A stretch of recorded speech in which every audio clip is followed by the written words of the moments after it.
Current affair اس وقت بہت بڑا انٹرنیشنل لیول کے اوپر پوری دنیا کے مسلمانوں کا چل رہا ہے، وہ ہے سلمان رشدی ملعون پہ جو ایک قاتلانہ حملہ ہوا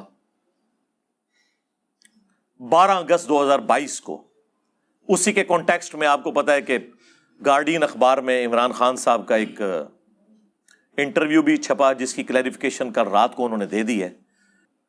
سپٹمبر 1988 میں یہ کتاب لکھی گئی جی، یہ بیسیکلی انڈیا کا رہنے والا تھا اس وقت۔ ظاہر ہے آپ کو پتا ہے جب انڈیا پاکستان بنگلہ دیش میں کوئی مسئلہ ہو تو یہاں پہ جس طریقے سے اسے ریئیکٹ کیا جاتا ہے وہ پھر عالمی مسئلہ بن جاتا ہے۔ پھر سب سے بڑا آپ سمجھ لیں اس ایشو کو اٹھایا امام خمینی نے، انہوں نے اس کے سر کی قیمت لگا دی اس وقت کروڑوں روپے میں۔ پوری دنیا کے اندر ایک مسئلہ اٹھا، اور آج آلموسٹ سمجھ لیں 34-35 سال ہو چکے ہیں۔ وہ تو زندہ ہے خبیث، لیکن اس ایشو کی وجہ سے درجنوں مسلمان انڈیا میں، پاکستان میں، ٹرکی میں شہید ہو چکے ہیں احتجاج کرتے ہوئے مختلف مواقع کے اوپر۔ ابھی یہ جو ایکٹیویٹی 12 اگست کی پرفارم ہوئی اس میں بھی وہ بچ گیا۔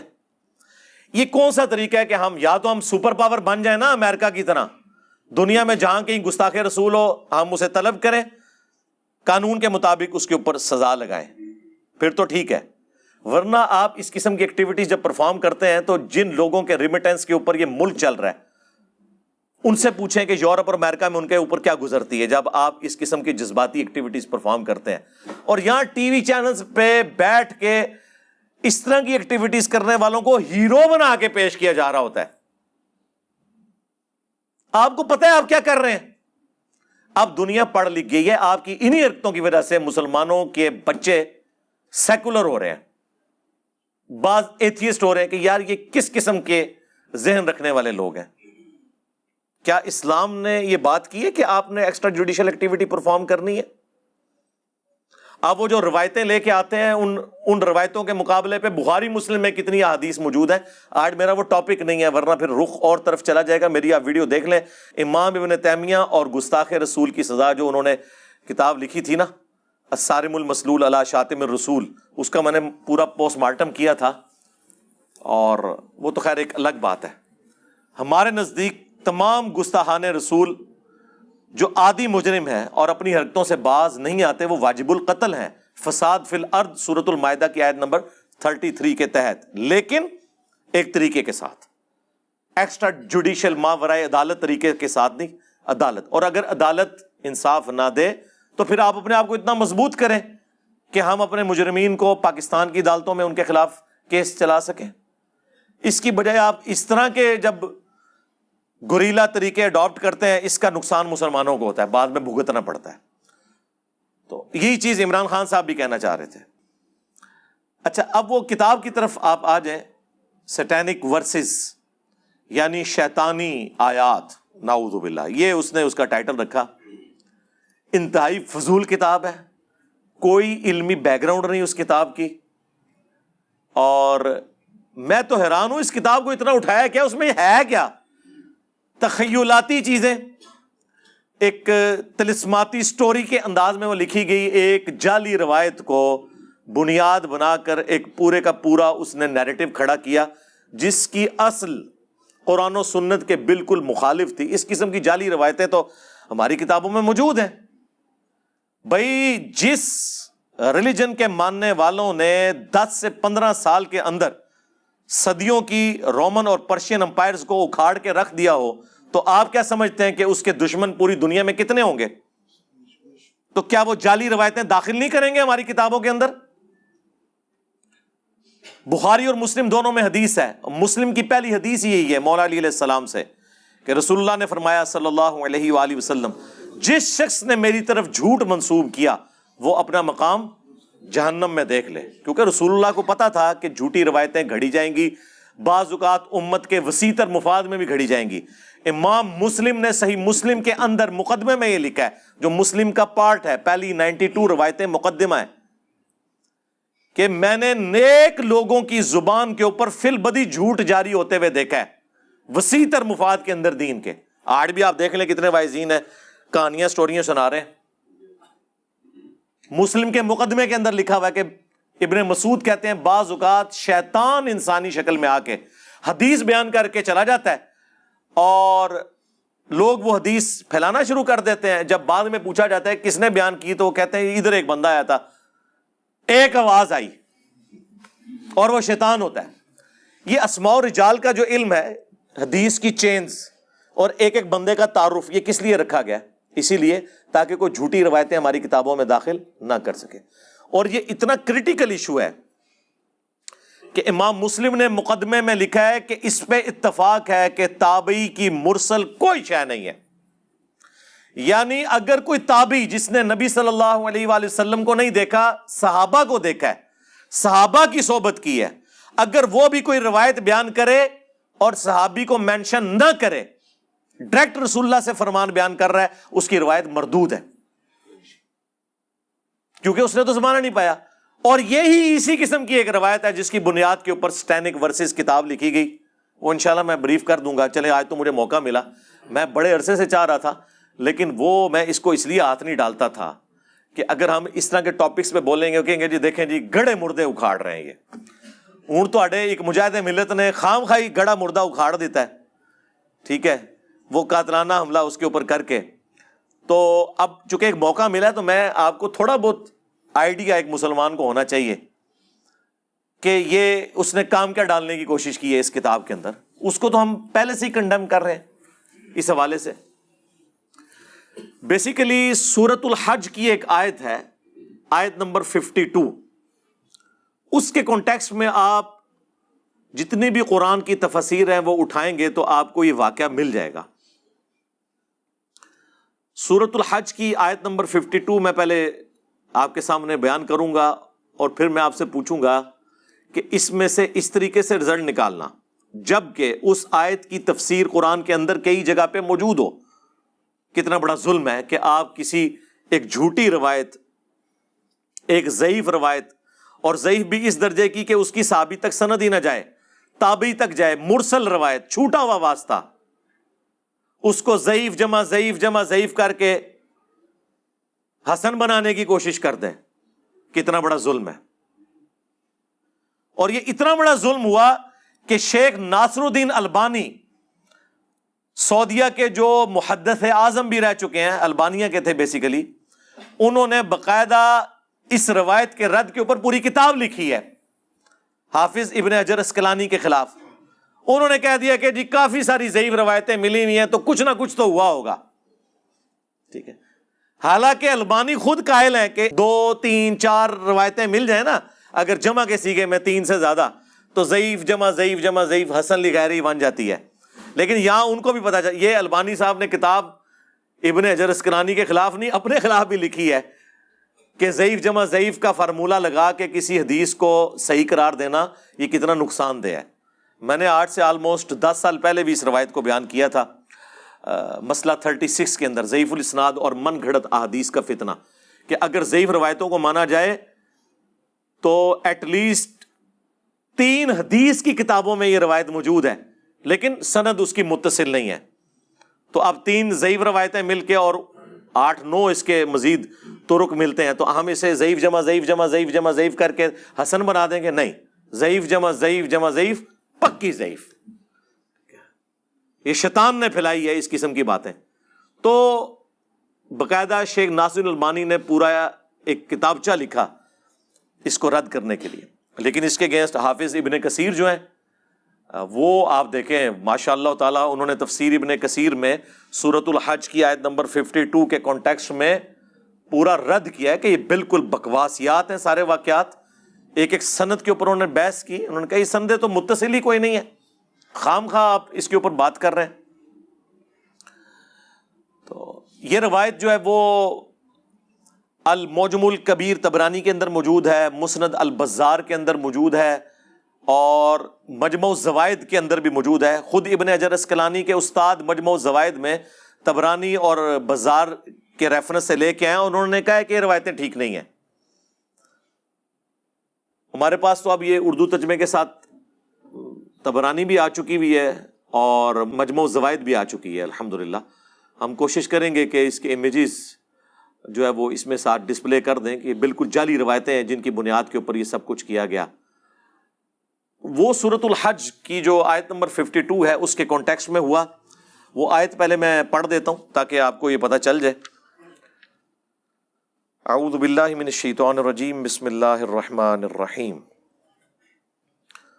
وما ارسلنا من قبلک من رسول ولا نبی، اور کوئی بھی ایسا رسول آپ صلی اللہ علیہ وآلہ وسلم سے پہلے نہیں گزرا اور نہ کوئی نبی، الا مگر یہ کہ، یعنی تمام انبیاء اور رسولوں کے ساتھ ایسا ہوا. کیا ہوا؟ اذا تمنا، کہ جب اس نے کوئی آرزو کی. اب یہ تمنا کے عربی میں دو معنی ہیں. ایک ہے خواہش کرنا، کوئی ایفرٹ پٹ کرنا دین کی سربلندی کے لیے، اور ایک ہے کہ جو اس پہ کتاب نازل ہوئی ہے اس کی تلاوت کرنا. یہ دونوں معنی بیک وقت درست ہیں. اور دوسرے معنی کو پھر گھسیٹ کے انہوں نے اس میں فٹ ان کیا، وہ آپ کو پتہ چل جائے گا. القی الشیطان فی امنیتہ، تو شیطان بھی اس کی اس تمنا کے اندر اپنا حصہ ڈال دیتا تھا. یعنی اب اگر وہ کوشش کر رہا ہے تو شیطان کیا حصہ ڈالے گا کہ اس کوشش کے اندر رکاوٹیں کھڑی کرے گا. اور اگر وہ تلاوت کر رہا ہے تو وہ پھر اس قسم کی کوشش کرے گا کہ آڈینس تک اس کا کوئی غلط فہم پہنچے اور وہ غلط رزلٹ نکال لے. یہ دونوں معنی بیک وقت درست ہیں. فَيَنْسَخُ اللَّهُ مَا يُلْقِي الشَّيْطَانُ، تو اللہ تعالیٰ جو شیطان نے القاء کیا ہوتا ہے نا، یہ شیطان کی کوئی ایفرٹ ہوتی ہے، اسے تو ہٹا دیتا ہے. ثُمَّ يُحْكِمُ اللَّهُ آیَاتِهِ، اس کے بعد اللہ اپنی آیات کو محکم کر دیتا ہے. وَاللَّهُ عَلِيمٌ حَكِيمٌ، اور اللہ تعالیٰ علم والا اور حکمت والا ہے. اور ساتھ اس سے اگلی آیت میں اس کی حکمت بھی بیان ہو گئی ہے. لِيَجْعَلَ مَا يُلْقِي الشَّيْطَانُ فِتْنَةً لِلَّذِينَ فِي قُلُوبِهِم مَرَضٌ، اور یہ جو شیطان روڑے اٹکاتا ہے نا، یا نبی کی تلاوت کے اندر اپنا بھی کوئی حصہ اس طرح کا ڈالتا ہے کہ سننے والے اس کا غلط فہم لینا شروع کر دیتے ہیں. یہ جو کچھ ہو رہا ہوتا ہے نا، یہ اللہ تعالیٰ فرما رہا ہے کہ یہ اس لیے ہوتا ہے تاکہ ہم جن کے دلوں میں مرض ہے نا، جو ڈھیٹ لوگ ہیں، ان کے لیے اس کو آزمائش بنا دیں. وہ تو پہلے ہی بہانہ تلاش کر رہے ہوتے ہیں، تو ان کے لیے آزمائش بن جاتی ہے اور حق سے روگردانی کر دیتے ہیں. ظاہر ہے یہ اللہ تعالیٰ نے حق اور باطل کی کشمکش تو رکھی ہے نا، پلیٹ میں رکھ کے تو نہیں آپ کو دے دینی جنت. لوگ کہتے ہیں جی لوگوں کو استعانت اتنی مشکل سے سمجھانی پڑتی ہے. قرآن کے پہلے صفحے پہ لکھا ہوتا کہ بابوں کو پکارنا شرک ہے، تو اگے تو قرآن نازل کرنے کی بھی ضرورت کوئی نہیں سی. اللہ تعالیٰ نے ایاک نعبد و ایاک نستعین بیان کیا اور پھر آگے چل کے اس کو مضمون کو کھولا، لیکن اس کو اس طریقے سے بیان کیا کہ اگر کوئی بے ایمانی پہ اترا ہوا ہو وہ اس کے ذریعے گمراہ ہو، جو سورۃ البقرہ میں آیا ہے. اللہ کی وجہ سے نہیں بلکہ آزمائش کی وجہ سے. دنیا میں کون سا گناہ ہے جو اٹریکٹ نہیں کرتا انسان کو؟ اللہ نے گناہ میں اٹریکشن کیوں رکھی ہوئی ہے؟ تاکہ انسان اس کی طرف مائل ہو اور پھر اپنی عقل کے ذریعے اپنے آپ کو قابو کرے اور گناہ سے بچ کے جنت کما لے. اور جس نے اس کے اوپر گر جانا ہے تو جہنم میں ہی جائے گا نا. زبردستی نہیں ہو رہی ہوگی، وہ اپنی مرضی سے کر رہا ہوگا. اسی طریقے سے یہاں پہ بھی ایسا ہی ہوا. تو اللہ تعالیٰ ماتا تاکہ وہ آزمائش بن جائے ان کے لیے. والقاسیۃ قلوبہم، اور جن کے دل کے اندر سختی موجود ہے نا، ان کے لیے یہ فتنہ بن جائے. وَإِنَّ الظَّالِمِينَ لَفِي شِقَاقٍ بَعِيدٍ، اور بے شک جو ظالم لوگ ہیں، جو ہٹ درمی پہ اترے ہوئے ہیں، وہ تو دور کی بدبختی میں گر پڑے ہیں. وَلِيَعْلَمَ الَّذِينَ أُوتُوا الْعِلْمَ، اور یہ اس لیے بھی ہے کہ تاکہ جو اہل علم ہے نا، جو حق حاصل کرنا چاہتے ہیں، ان کا رزلٹ بالکل ڈیفرنٹ ہوگا اس طرح کے کاموں سے. وہ کیا ہوگا؟ انہ الحق من ربک، کہ یہ بے شک حق ہے ان کے رب کی طرف سے. فیؤمنوا بہ، بس وہ اس کے اوپر ایمان لے آئیں گے. فتخبت لہ قلوبہم، اور ان کے دل بھی اس کتاب کی طرف، اس دین کی طرف جھک جائیں گے. وَإِنَّ اللَّهَ لَهَادِ الَّذِينَ آمَنُوا، اور بے شک اللہ تعالیٰ تو ہدایت دیتا ہے ان کو جو بات مان لیتے ہیں، یا ایمان والے، ایمان والا وہی ہوتا ہے نا جو بات مان لیتا ہے، اِلَىٰ صِرَاطٍ مستقیم، سیدھے راستے کی طرف۔ تو یہ وہ آیت تھی جس میں بالکل واضح ہے کہ جب پیغمبر کوئی ایفرٹ پٹ کرتا ہے دین کی سربلندی کے لیے تو شیطان روڑے اٹکاتا ہے، تو اللہ تعالیٰ پھر الٹیمیٹلی پیغمبر کو نجات دے دیتا ہے، اہل ایمان کو، اور نیست و نابود کر دیتا ہے پیغمبر کے مخالفین کو۔ یا دوسرا معنی کہ پیغمبر جب کوئی کلام تلاوت کر رہا ہوتا ہے اس میں شیطان اپنا حصہ ڈال دیتا ہے، اس حوالے سے کہ سننے والے اس کا غلط مفہوم لینا شروع کر دیتے ہیں، اور وہ ظاہر ہے پھر آزمائش بن جاتی ہے جو بدبختی پہ اترے ہوئے ہیں ان لوگوں کے لیے، اور جو اہل ایمان ہے ان کو تو اللہ تعالیٰ ثابت قدم کر دیتا ہے، ان کو تو کوئی فرق ہی نہیں پڑتا اس چیز سے۔ اچھا، یہ جو اب میں مفہوم بیان کر رہا ہوں یہ قرآن کے اندر موجود ہے، یہ قرآن اپنی اس آیت کی تفسیر اور عقیدے کے اعتبار سے کسی حدیث کا محتاج نہیں ہے۔ حدیث میں مزید ایکسپلینیشن آ جاتی ہے یا سیاق و سباق کی کوئی تفصیلات آ جاتی ہیں، عقیدے میں تو قرآن کسی حدیث کا کوئی محتاج نہیں۔ اب میں کراس ریفرنس کے طور پہ آپ کو ایک آیت پیش کروں گا، اس سے آپ کو مضمون کھل جائے گا۔ سورۃ الانعام کی آیت نمبر 112 اور 13، یہ وہی آیت ہے وہ جو المحنت کے شروع میں انہوں نے لکھی ہے نا، شیطانی لشکر ہم پہ حملہ آور ہوا جس طرح کہ انبیاء پہ ہوتا تھا۔ آئیے یاد آیت، اے وہ آیت ہے، وَكَذَلِكَ جَعَلْنَا لِكُلِّ نَبِيٍّ عَدُوًّا، اور اسی طریقے سے ہم نے ہر نبی کے لیے دشمن بنائے تھے، شیاطین الانس والجن، انسانوں میں سے بھی شیاطین اور جنوں میں سے بھی، یوحی بعضهم الی بعض زخرف القول غرورا، جو بعض کے دل میں بڑا بنا سوار کر ایسے بد عقیدگیاں جو ہے نا وہ لیپا پوتی کر کے مزین کر کے ان کے دلوں میں ڈال دیتے ہیں۔ وَلَوْ شَاءَ رَبُّكَ مَا فَعَلُوا، اور اگر تیرا رب زبردستی کرنا چاہتا نا تو کسی شیطان کی مجال نہیں تھی کہ اس طرح کسی کو گمراہ کر سکتا۔ فَذَرْهُمْ وَمَا يَفْتَرُونَ، تو چھوڑ دیں ان کو ان کے حال کے اوپر اور جو یہ جھوٹ باندھ رہے ہیں۔ یعنی اگر اللہ تعالیٰ نے زبردستی ہدایت دینی ہوتی نا پھر تو یہ آزمائش بھی ختم ہو جاتی، لیکن ظاہر ہے آزمائش ہے تو جنت میں جانا ہے نا، آزمائش نہیں ہے تو اتنی بڑی جنت، ہمیشہ کی زندگی اور آپ کی مرضی، یہ جبھی ملنی ہے نا، کوئی ایفرٹ بھی پٹ کریں گے۔ یہ فٹ پاتھ پہ بیٹھے ہوئے راہ چلتے ہوئے تو آپ کو نہیں مل جانی۔ تو یہ اللہ تعالیٰ نے فرمایا وَلِتَصْغَىٰ إِلَيْهِ أَفْئِدَةُ الَّذِينَ لَا يُؤْمِنُونَ بِالْآخِرَةِ، اور یہ اس لیے کہ تاکہ جن لوگوں کا آخرت کے اوپر ایمان نہیں ہے نا ان کے دل جو ہے نا اسی کی طرف، گمراہی کی طرف مائل ہو جائیں۔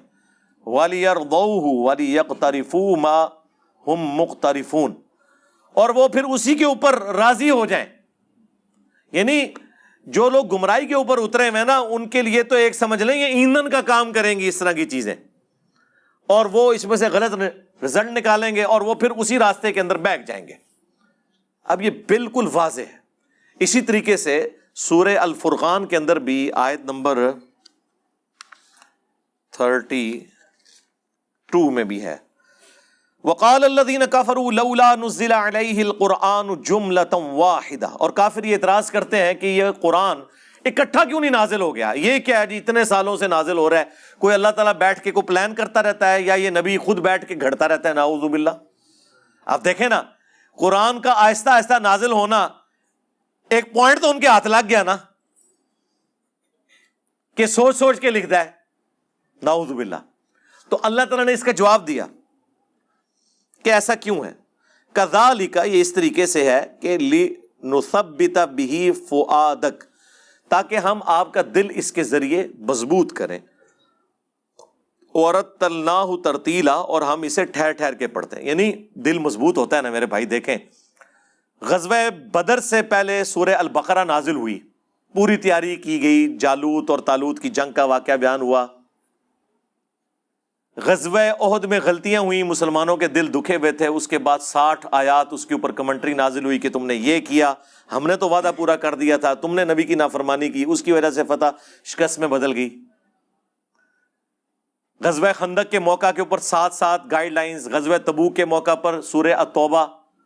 تو یہ 7 مسلمانوں کے دل اور نبی علیہ السلام کا دل بھی مضبوط ہوتا تھا، یہی اکٹھی کتاب آ گئی ہوتی اور 23 سال تک نبی علیہ السلام اس کتاب کی بنیاد کے اوپر چلتے رہتے، اس میں زیادہ ٹیسٹ تھا یا ہر واقعے سے پہلے اور کبھی کسی واقعے کے بعد اللہ کی طرف سے کمنٹری آتی تو کتنا دل انسان کا مضبوط ہوتا ہے کہ ٹھیک ہے جی ہماری غلطی معاف ہوگی. ٹھیک ہے، وہ غلطی معاف ہوئی نا سورہ آل عمران میں جن لوگوں نے رسول اللہ کی نافرمانی کی تھی. تو یہ اللہ تعالیٰ ہمارا یہ ہم نے اس لیے نازل کیا. اچھا اب یہ ایک اللہ کی توجیہ ہے، لیکن آٹا گوندے ہلدی کیوں ہے؟ یہ جو ایک پنجابی میں محاورہ ہے کہ جو آٹا گوندے وقت ہلنا تو پڑے گا، اب اس کو بھی کوئی اعتراض بنا لے تو اس کا کوئی علاج نہیں ہے. جب بھی کوئی ڈاکٹرن آتی ہے، ہم یہ ایتھیسٹ سے بھی کہتے ہیں کہ آپ یہ جو اسلام کی ڈاکٹرن کے اوپر اعتراضات نکالتے ہیں، آپ کوئی ایک آئیڈیل ماڈل لیں، ہم اس میں بھی نکال دیں گے. الٹیمیٹلی آپ کو ول آف گاڈ کو ماننا پڑے گا. اور یہی اللہ نے قرآن میں فرمایا لا یسأل عما یفعل وہم یسألون. اللہ کو کوئی نہیں پوچھ سکتا کہ اس نے یہ کیوں کیا، اللہ سب کو پوچھ سکتا ہے. یہ اللہ کی ول ہے کہ پریگنینسی کی تکلیف سے عورت نے گزرنا ہے، مرد نے نہیں گزرنا. آپ بے شک ہر سال عورتوں کا دن اس حوالے سے منانا شروع کر دیں کہ نہیں ایک دفعہ مرد کو بھی اس تکلیف سے گزرنا چاہیے، آپ نہیں کر سکتے. اس لیے آج تک کسی نے یہ والا دن نہیں منایا. ہاں یہ انسان کی کمزوری ہے. مرد کو اللہ نے معیشت کی تکلیف سے گزارا ہے کہ اس نے نان و نفقہ بیوی بچوں کا پورا کرنا ہے. یہ ول آف گاڈ ہے نا. اللہ چاہتا اسے ریورس بھی کر سکتا تھا، اللہ کی مرضی نا. تو اس کو کون چیلنج کرے گا؟ وہ تو آپ بھی کریٹر ہو تو آپ کی بھی ایک مرضی ہوگی. یہ کون سا اعتراض ہے؟ تو اللہ تعالیٰ ہمارا یہ ہم نے اس لیے کیا تاکہ اے نبی آپ کا دل مضبوط کرے، آپ کے ساتھیوں کا. اس لیے ٹھہر ٹھہر کے قرآن پڑھتے ہیں. اور پھر اللہ نے ساتھ ہی فرمایا وَلَا يَأْتُونَكَ بِمَثَلٍ إِلَّا جِئْنَاكَ بِالْحَقِّ وَأَحْسَنَ تَفْسِيرًا. اور اے نبی جب کبھی بھی کوئی بھی اعتراض آپ کے پاس لے کر آتے ہیں نا تو دیکھیں ہم کس طرح سچائی کے ساتھ اس کی تعویل آپ کو سکھا دیتے ہیں. کوئی اعتراض لے کے آتے ہیں تو آپ کو بتا دیتے ہیں کہ یہ اس لیے ہے، یہ اس کو غلط رنگ دے رہے ہیں، یہ اس طرح ہے ہی نہیں ہے. اب میرا ایک معصومانہ سوال ہے، اگر وقت کے پیغمبر کے ساتھ یہ ہو رہا ہے کہ ان کی باتوں کا لوگ غلط مطلب لے کے الٹا انہیں بلیم کر رہے ہیں، اس سے بڑھ کر ان پر جو اللہ کی کتاب ہے اس میں کیڑے نکال رہے ہیں، تو اسی تسی تو شاہی کوئی نہیں. تو اس لیے اس طرح کے پروپیگنڈے سے پریشان نہیں ہونا چاہیے، بلکہ ہمیشہ فرنٹ سے لیڈ کر کے آپ کو حق بات لوگوں کو پہنچانی چاہیے. باقی اللہ کی مرضی. ٹھیک ہے، ہمیں جنت اس بات پہ نہیں ملنی ہے کہ آپ کے ساتھ لوگ کتنے اٹیچ ہیں، ورنہ تو حضرت لوط علیہ السلام کی 2 بیٹیاں ہی مان لے کے آئی تھی نا. ہاں جی، حضرت نوح علیہ السلام پہ صرف 78 لوگ ہی ایمان لے کے آئے تھے نا، یہاں 300 سے زیادہ لوگ بیٹھے ہوئے ہیں. یہ کوئی کرائٹیریا ہے؟ کوالٹی کرائٹیریا ہے اسلام میں، کوانٹٹی نہیں ہے. تو یہ ساری وہ چیزیں کراس ریفرنس کے طور پہ میں نے آپ کو پیش کی تاکہ آپ کو پتہ چل جائے کہ جن لوگوں کے دلوں میں ٹیڑھ پن ہوتا ہے نا، وہ قرآن کی آیات کا غلط فہم بیان کرنے کی کوشش کرتے ہیں اور اس کے ذریعے پھر لوگوں کو گمراہ کرتے ہیں. یہ قرآن کے اندر اس کی باقاعدہ تفسیر موجود تھی، اس کے باوجود اس خبیث نے سیٹینک ورسز جو لکھی کتاب اس میں اس نے اپنا لقمہ اس کے منہ میں ڈالنے کی کوشش کی. ایک اور آیت پیش کر دیتا ہوں پھر میں اس حدیث کی طرف بھی آتا ہوں جو وہ جعلی روایت ہے. سورہ آل عمران کے سٹارٹ ہی میں اللہ تعالیٰ نے نا اس فتنے کا ذکر کر دیا تھا بہت پہلے ہی. آیت نمبر 7 میں اللہ تعالیٰ نے فرمایا ہے هُوَ الَّذِي أَنزَلَ عَلَيْكَ الْكِتَابَ مِنْهُ آيَاتٌ مُحْكَمَاتٌ. وہی ہے جس نے تم پر کتاب نازل کی ہے جس میں محکم آیات ہیں، جس میں حکم بیان ہوا ہے کہ یہ کرو یہ نہ کرو. ہن ام الکتاب، وہی کتاب کی ماں اور جڑ ہے. کیا؟ شرک سے بچو، نماز پڑھو، جھوٹ نہ بولو، زنا سے بچو، ماں باپ کے ساتھ اس نے سلوک کرو. یہ اصل دین یہی ہے. اللہ تعالیٰ فرما رہا ہے وَأُخَرُ مُتَشَابِهَاتٌ، اور اس کے علاوہ متشابہات بھی ہیں، ریزیمبلنس والی چیزیں. اب آخرت کا دنیا میں دھندلا سا تصور دینے کے لیے حوروں کا اللہ تعالیٰ نے مرد و عورت کا ایک تعلق رکھ دیا. آخرت کے فروٹ کا یہاں تصور دینے کے لیے دنیا میں فروٹ رکھ دیے، لیکن اس کا یہ قطعاً مقصد نہیں ہے کہ یہ فروٹ اور وہ فروٹ ایک جیسا ہے. نہیں، بالکل ایسا نہیں ہے. تو یہ متشابہات ہیں. اس طرح اللہ تعالیٰ کی صفات کا ذکر آیا ہے، وہ بھی متشابہات ہیں. کون اس کو امیجن کر سکتا ہے؟ اللہ بھی زندہ، ہم بھی زندہ، لیکن ہماری زندگی ادھار کی ہے، اس کی ہمیشہ سے ہے، ہماری زندگی اس کے اوپر ڈیپینڈنٹ ہے، اور پھر اس کی نوعیت جو ہے وہ کوئی امیجن ہی نہیں کر سکتا۔ لیس کمثلہ شیء وہو السمیع البصیر، اللہ کی مثل کوئی شے نہیں ہے۔ لیکن پھر بھی سمجھانے کے لیے اللہ تعالیٰ نے کہا اللہ تعالیٰ دیکھنے والا، سننے والا ہے۔ اب اس سے کوئی یہ سمجھے کہ اللہ کے کان ہیں یا آنکھیں ہیں جس طرح ہماری ہیں، نہیں، یہ ہے متشابہات۔ تو اللہ تعالیٰ فرماتا ہے کہ یہ متشابہات سمجھانے کے لیے تھی، یہ دین کی اصل نہیں تھی، اصل وہی ہے جو ہم نے تمہیں حکم دیا ہے۔ فَأَمَّا الَّذِينَ فِي قُلُوبِهِمْ زَيْغٌ، تو جن لوگوں کے دلوں میں ٹیڑھ پن ہوتا ہے نا، فَيَتَّبِعُونَ مَا تَشَابَهَ مِنْهُ ابْتِغَاءَ الْفِتْنَةِ، تو وہ فتنہ تلاش کرنے کی کوشش کرتے ہیں، ڈالنے کی کوشش کرتے ہیں ان آیات کے ذریعے، وَابْتِغَاءَ تَأْوِيلِهِ، اور اس کی تعویل اور اندر ہی مطلب کیا ہے اور لبڑنے کی کوشش کرتے ہیں۔ وَمَا يَعْلَمُ تَأْوِيلَهُ إِلَّا اللَّهُ، تو اس کی تعویل تو اللہ کے سوا کوئی نہیں جانتا۔ اور راسخون فی العلم، اور جو علم میں پختہ لوگ ہیں نا، ان کا کیا عقیدہ ہوتا ہے؟ یقولون، وہ کہتے ہیں آمنا بھی، ہم سب کے اوپر ایمان رکھتے ہیں، جو کچھ بھی قرآن میں نازل ہوا، کل من عند ربنا، یہ سب کے سب ہمارے رب کی طرف سے ہے۔ وما یذکر الا اولو الالباب، اور نصیحت تو نہیں حاصل کرتے مگر عقل والے، عشق دے چلے نہیں۔ ویسے تو میں جتنی ٹیکنیکل گفتگو کر رہا ہوں، منو دسو یہ چلے نو سمجھ آ سکتی ہے؟ ہاں، اور یقین کریں وہ جو چلے چرسی اور پوڈری اور نشہ کرنے والے درباروں پہ بیٹھے ہوئے ہیں، ان کو اپنے اس نشے میں اتنا مزہ نہیں آتا جتنا ہمیں ان علمی باتوں کو کرنے اور سننے میں آ رہا ہے۔ ہاں دیکھیں نا، یہ انبیاء کی وراثت ہے نا، کہ ہر چیز 2+2=4 میں ہے، ٹیکنیکلی ہر چیز اپنی جگہ بیٹھتی ہے۔ تو اللہ تعالیٰ فرماتا ہے کہ نصیحت نہیں حاصل کرتے مگر عقل والے، اور ان کی روش ہوتی ہے کہ وہ دعا کرتے ہیں ربنا لا تزغ قلوبنا بعد اذ ہدیتنا وہب لنا من لدنک رحمہ انک انت الوہاب، اے رب ہمارے دلوں کو ٹیڑھا نہ کرنا بعد اس کے کہ تو نے ہمیں ہدایت عطا فرمائی، ہمیں اپنے پاس سے رحمت عطا فرما اے عطا کرنے والے، آمین۔ تو اسی کانٹیکسٹ میں بخاری مسلم میں حدیث ہے، اللہ کے محبوب صلی اللہ علیہ وآلہ وسلم نے فرمایا جب کبھی بھی تم دیکھو کہ لوگ متشابہ آیات کی تفسیر بیان کرنے کی کوشش کر رہے ہیں، جیسے حروف مقطعات بھی ہیں، اس میں بھی تباہ آزمائی کر رہے ہوتے ہیں اور چیزوں کے اوپر بھی، تو سمجھ لو یہ وہی لوگ ہیں جن کے بارے میں قرآن میں اللہ نے کہا ہے کہ ان کے دل ٹیڑھے ہو چکے ہیں۔ یہی ٹیڑھے دل والے لوگ، انہی میں سے پھر اس طرح کے جاہل لوگ پیدا ہوتے ہیں، سلمان رشدی جیسے لوگ جو پھر اس قسم کی چیزیں لے کے آتے ہیں۔ اب قرآن اپنے مقدمے میں بالکل واضح ہے، اتنا واضح ہے، قرآن حکیم میں سورۃ الحجر کے اندر، سورہ بنی اسرائیل کے اندر، باقی صورتوں کے اندر اللہ تعالیٰ نے جگہ جگہ فرمایا کہ جو اللہ کے مخلص بندے ہیں نا، چنے ہوئے، ان کے اوپر شیطان کا کوئی اثر نہیں ہوتا، یعنی انبیاء کرام۔ پھر وہ ایک سورہ حج کی آیت لے کے ایک پورا ہنگامہ کھڑا کر کے ایک طلسماتی قسم کا ناول، ایک تخیلاتی چیزیں لکھ دینا، تو جرم کے اوپر مبنی ہے۔ اللہ تعالیٰ کی اسپیشل پروٹیکشن ہے۔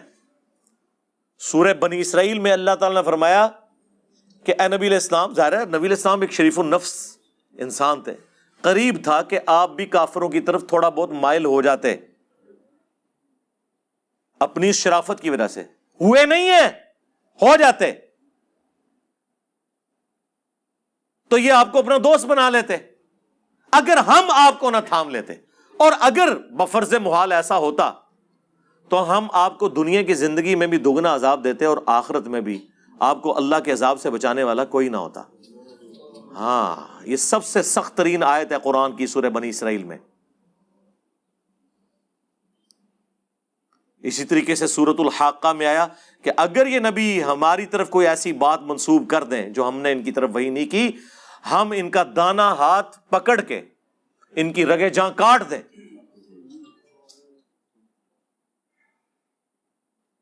استغفر اللہ، دیکھیں الفاظ، اور تم میں کوئی ایک بھی ایسا نہ ہو جو ان کو بچا سکے۔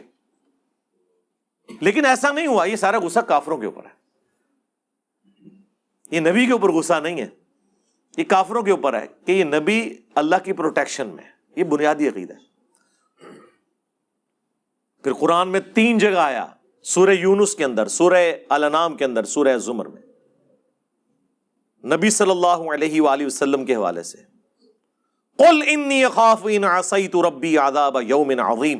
اے نبی تم فرما دو کہ میں تو خود اس بات سے ڈرتا ہوں کہ اگر میں نے بھی اپنے رب کی نافرمانی کی تو بڑے دن کا عذاب مجھے بھی آ پکڑے گا.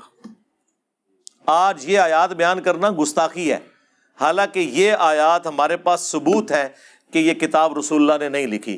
کوئی شخص جو کتاب لکھتا ہے وہ اپنے بارے میں اتنی سخت باتیں تو نہیں لکھتا نا. یہ اللہ کی طرف سے نازل ہوئی ہے. یہ آیات ہمارے پاس ثبوت ہیں جن کے بیان کرنے میں گستاخی کے فتوے لگ جاتے ہیں. اور بھی کافی ساری آیات ہیں لیکن وہ ٹاپک پھر بدل جائے گا. تو یہ پورا قرآن کا مقدمہ ہے کہ انبیاء اللہ کی پروٹیکشن میں ہوتے ہیں.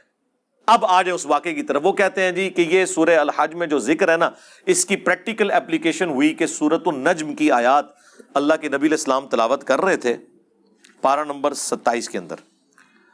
یہ حدیث المعجم الکبیر طبرانی میں بھی موجود ہے منقطع سند کے ساتھ، مسند البزار میں بھی ہے اور مجمع الزوائد کے اندر بھی ہے. اور مجمع الزوائد بڑی نعمت ہے، اردو میں آ چکی ہے. اس میں طبرانی اور حاکم اور باقی کتابوں کی جو اس قسم کی احادیث تھی ان کے اوپر تحقیم لگی ہوئی ہے. امام ہیثمی ابن حجر اسقلانی کے استاد نے اس کو باقاعدہ نقل کر کے کنڈیم کیا ہے. اور میں نے بتایا شیخ البانی نے پورا ایک رسالہ لکھا ہے ابن حجر اسقلانی کے خلاف. انہوں نے کہا کہ اتنی ضعیف روایتیں ہیں تو کچھ نہ کچھ تو ہویا ہوئے گا. ٹھیک ہے، اس کے رد میں شیخ البانی نے پھر پوری کتاب لکھی. اور حافظ ابن کثیر نے ماشاء اللہ تعالیٰ تفسیر ابن کثیر میں سورۃ الحج کی آیت نمبر 52 کے کانٹیکسٹ میں باقاعدہ ان سارے واقعات کو جعلی قرار دیا. اور وہ واقعات سورۃ النجم کے ساتھ یہ جوڑتے ہیں پارہ نمبر 27 کے اندر کہ جی نبی علیہ السلام سورۃ النجم کی تلاوت کر رہے تھے اور جب ان آیات کے اوپر پہنچے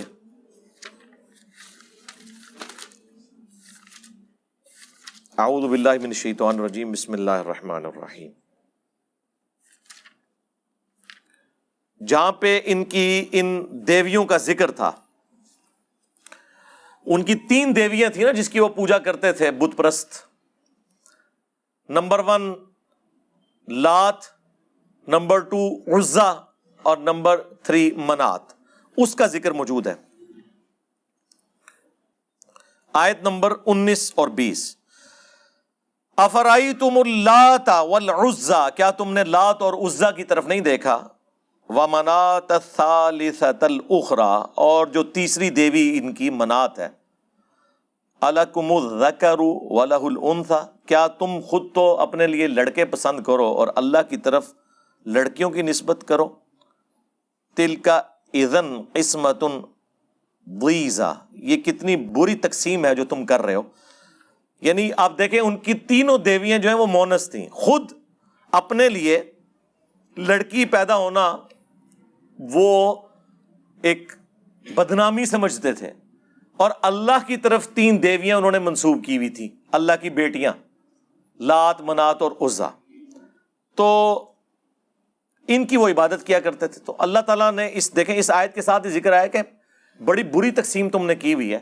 جب قرآن میں یہ آیات ہے تو اس میں ان دیویوں کی تعریف کیسے ہو سکتی ہے؟ وہ کہتے ہیں جی جب حضور تلاوت کر رہے تھے نا یہ والی آیات، افرائیتم اللات والعزا ومنات الثالثۃ الاخری، تو اس کے ساتھ نعوذ باللہ حضور کی مبارک زبان کے اوپر شیطان نے قابو پاتے ہوئے نعوذ باللہ ان کی مبارک زبان سے یہ الفاظ بھی نکلوا دیے، وَإِنَّ شَفَاعَتُهُنَّ لَتُرْتَجَا، اور بے شک ان کی شفاعت بھی اللہ کے حضور قبول کی جائے گی. تو اس کی وجہ سے کافر بھی بڑے امپریس ہوئے اور وہ کہتے ہیں دیکھیں اتنا حصہ تو بخاری مسلم میں موجود ہے کہ جب سورۃ النجم کی تلاوت نبی علیہ السلام نے کی تو تمام جن، انس اور کافر بھی اور مسلمان بھی سجدے میں گر پڑے. وہ تو سر اس کلام سے متاثر ہوئے تھے، وہ ان آیات کے اوپر سجدے میں نہیں گرے تھے، وہ تو آخری آیات ہیں. وہ کہتے ہیں جی وہ کافروں نے سجدہ اسی لیے کیا تھا کہ ان کی دیویوں کی تعریف اس میں بیان ہوئی تھی. اب دیکھیں کیسے کہانی میں رنگ بھرے. بخاری مسلم میں تو یہ الفاظ نہیں ہے، صرف یہ ذکر ہے کہ سجدے میں گر پڑے. وہ کہتے ہیں نہیں، وہ جو طبرانی کی روایت ہے اور مسند البزار میں ہے، مجمع الزوائد میں بھی لے کے آئے ہیں، اس کے اندر تو موجود ہے کہ وہ کافروں نے سجدہ اس لیے کیا کہ تعریف نبی علیہ السلام نے کر دی ان دیویوں کی، تو وہ بڑے امپریس ہوئے، اس وجہ سے وہ سجدے میں گر پڑے اور انہوں نے کہا آج تو محمد نے ہمارا مقدمہ بھی مان لیا ہے، کچھ دو کچھ لو، ٹھیک ہے اب ہم مل جل کے اپنے معاملات کو لے کے چلیں گے، نعوذ باللہ من ذالک۔ اور جن لوگوں نے اس روایت کو صحیح ماننے کی بھی کوشش کی مسلمانوں میں سے، انہوں نے کہا کہ نبی علیہ السلام کی مبارک زبان پہ جاری نہیں ہوئی ہیں بلکہ شیطان نے ان کے کان میں پھونک دی تھی۔ بھئی جب روایت ہی جعلی ہے، یہ حرکت کرنے کی کیا ضرورت ہے؟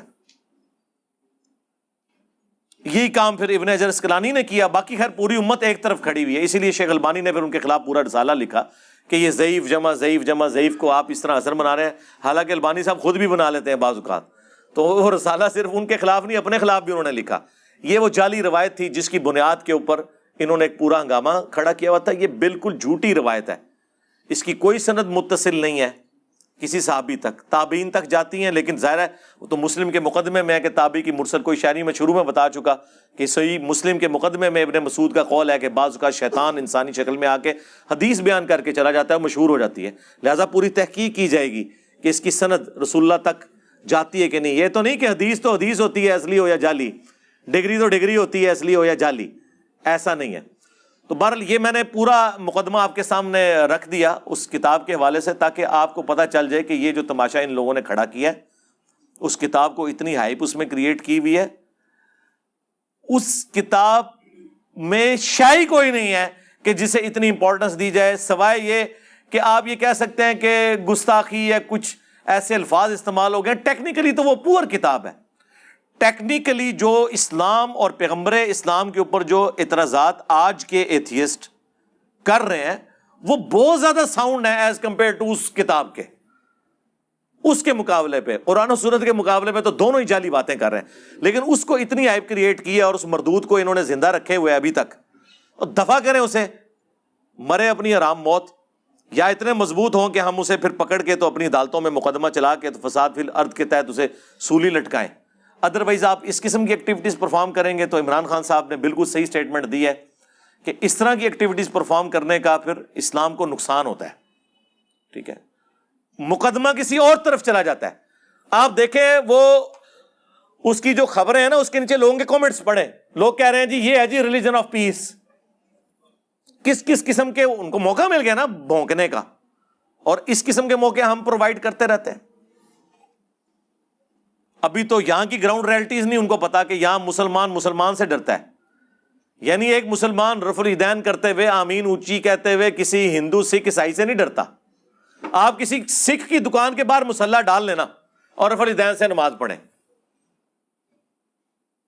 کچھ بھی نہیں کرے گا، ہندو کچھ بھی نہیں کرے گا، لیکن کسی لبیک یا رسول اللہ نعرہ لگانے والا، ہاں اس کی دکان تو دور کی بات، اس کی مسجد میں بھی آپ رفع الیدین آمین اونچی کہے تو دیکھیں وہ کیا کرتا ہے۔ تو اس سے اندازہ لگا لیں کیا یہ رسول اللہ کو لبیک کہہ رہے ہیں، یہ شیطان کو لبیک کہہ رہے ہیں آپ نبی علیہ السلام کی سنت سے اتنی نفرت کر کے؟ یہ کون سی دین کی خدمت ہو رہی ہے؟ تو اس لیے اپنی آنکھیں کھولیں۔ میں نے آپ کو بہت پہلے بتایا تھا کہ آنے والے دور میں یا تو مسلمان کتاب و سنت کے منہج پہ آئیں گے یا پھر وہ ایتھیسٹ ہوں گے۔ اے وشکارلے مولوی ادھر ادھر ہو جانے جے سارے ہے، تسی دیکھ رہے ہو کس طرح انہاں دی مٹی پلیت بھی ہوندی ہے، ٹھیک ہے جی، آباء و اجداد قبروں کے پجاری، اولادیں جو ہیں وہ الحمدللہ کتاب و سنت کے منہج کے اوپر آ چکی ہیں۔ ہمیں تو لوگ مطلب فرسٹ ہینڈ رابطہ کرتے رہتے ہیں، اللہ کا شکر ہے۔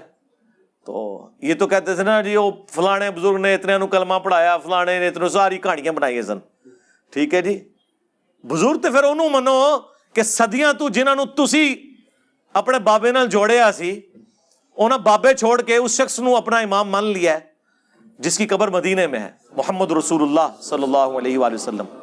صلو علی محمد وآل محمد، اللہم صلی علی محمد وعلی آل محمد واصحاب محمد وازواج محمد وامت محمد اجمعین الی یوم الدین، آمین۔